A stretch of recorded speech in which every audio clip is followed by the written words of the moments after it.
हाँ ये बात पक्की है, मैं लोगों को कहता हूँ मेरी बात गलत निकले तो पैसे वापस ले लो, इससे बड़ी बात क्या है बताओ? क्या रिस्क है आपका बताओ? आपका क्या रिस्क क्या है? आपको पाए करना क्यों है?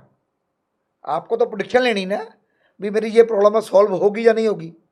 अगर मैं कहता हूँ भी नहीं होगी, काम बनने के चांसेस नहीं है, और आपका काम बन जाता है तो पैसे वापस दे दूंगा। अगर मैंने बोला काम बन जाएगा और आपका काम नहीं बनता तो भी पैसे वापस कर दूंगा। तो फिर दिक्कत क्या है, प्रॉब्लम क्या है बताओ? आपको ऐसा लगता है कि मैं अपने बारे में भी कुछ जान लूँ? क्या कभी आप अपने खुद के फिंगरप्रिंट्स देखते हैं कि मेरी लाइफ में ये कुछ होने वाला है? लेकिन आप हमेशा ये कहते हैं कि जो होना है वो तो होगा ही। तो कभी आपने अपने बारे में देखा है? मैं आपको बताता हूँ, अपने बारे में बताता हूँ। हम्म। अब मुझे अनु जी ये बताइए भी अगर जोशी हो 10 उंगलियों में नक डालेगा तो फिर नक देगा ना किसी को? हम्म। पहले वो डालेगा ना, हम्म। फिर डलवाएगा ना लोगों को। कुछ होते हैं नहीं भी पहनते हैं, कुछ होते हैं एक एक दो पहनते हैं। जो कुछ तो कोई पहन, हर हाँ, जोशी को ना कुछ पहनता है। पहनता है। अब मुझे बताइए, मैंने तो ना सोना डाला हुआ है, ना चांदी डाली हुई है, ना कोई मुंदरी डाली हुई है, वो डाला मैंने? लेकिन आप तो हाथों से और फेस से बताते हैं ना। ठीक है ना, सुनिए मेरी बात, मैं अपनी बताता हूँ बात। मुझे नौकरी कैसे मिली जी। वो बताता हूँ। मेरा दोस्त है टोनी, अब तो उसकी डेथ होगी बेचारे की, तो वो कहीं गया होगा वो किसी दुकान पे, तो वहाँ पर नोटिस बोर्ड पे लगा था भी बिजली बोर्ड में वैकेंसी निकली है और उसकी ये क्वालिफिकेशंस हैं। तो मैंने एमकॉम कर रखा था, तो मेरे दोस्त को लगा भी ये मेरे दोस्त ने कर रखा, तो वो मेरे लिए फार्म लेके आ गया। मुझे नहीं पता था वैकेंसी निकली है, मुझे कुछ नहीं पता था। वो मेरा दोस्त मेरे लिए फार्म लेके आया, मैंने फार्म भरा, ठीक है, मैंने एग्ज़ाम दिया और मुझे नौकरी मिल गई। तो मैं आज भी कहता हूँ मुझे उस मेरे दोस्त टोनी की वजह से नौकरी मिली। मुझे मेरे भाग्य में थी नौकरी ना बेटा। हाँ जी। तो मेरा दोस्त मेरे लिए फार्म लेके आया। नेचर आपका ऐसे काम करती है।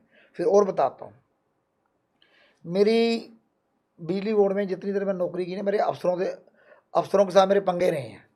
पंगे मीन्स भी, क्योंकि मैं ईमानदार था, मैंने कभी रिश्वत नहीं ली, ना मैंने कोई गलत काम किया। तो आपको पता भी ईमानदार बंदे को लोग पसंद कम ही करते हैं। बिल्कुल। ठीक है ना। तो मेरी वो चार्जशीट बना दी। जो नौकरी करते हैं उनको पता होता है चार्जशीट क्या होती है। मेरी चार्जशीट बनी, चार्जशीट। उसका मतलब होता है भी मेरे काम में कोई नुक्स है, उसका ये मतलब है। और वो अगर वो प्रूव हो जाए तो मेरी इंक्रीमेंट बंद हो सकती है, मेरी प्रमोशन रुक सकती है, कुछ भी मेरे अगेंस्ट हो सकता है। तो वो मेरी चार्जशीट जो मेरे अगेंस्ट बनी है, वो चारों में कोई एक्शन नहीं मेरे अगेंस्ट हुआ, चारों में मुझे वार्निंग देके छोड़ दिया गया। जी चमत्कार नहीं? एक अफसर ने मेरी चार्जशीट बनाई और मेरे अगेंस्ट लिख के भेजा सारा कमेंट मेरे अगेंस्ट गए हैं, लेकिन जो फाइनल बॉस है मेरा, जिसने ये फैसला लेना है, उसने मुझे बरी कर दिया। तो जज क्या करता है, दो अगर कोई केस है, दो वकील लड़ते ना आपस में। हाँ जी। तो जज जहाँ तो आपको बरी करेगा, जहाँ तो आपको सजा देगा। तो उसमें कैन कहाँ से आ गया बताओ ना? जहाँ तो वो छूटेगा, जहाँ वो जेल जाएगा, उसमें बीच वाली तो बात ही कोई नहीं है। कुदरत ने बेटा हर चीज़ दो ही बनाई है, एक आस्तिक बनाया, एक भगवान ने नास्तिक बनाया। एक प्लस है, एक माइनस है। भगवान श्री कृष्ण कहते हैं भी कोई भी घड़ी शुभ या अशुभ नहीं होती।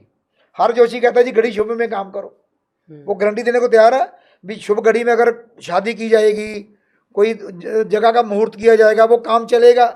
कोई देता गारंटी जोशी? कोई देने को तैयार नहीं है। लेकिन भगवान अपने श्री कृष्ण जी के कहते हैं कोई घड़ी शुभ शुभ नहीं होती, आपके कर्म ही शुभ या अशुभ होते हैं।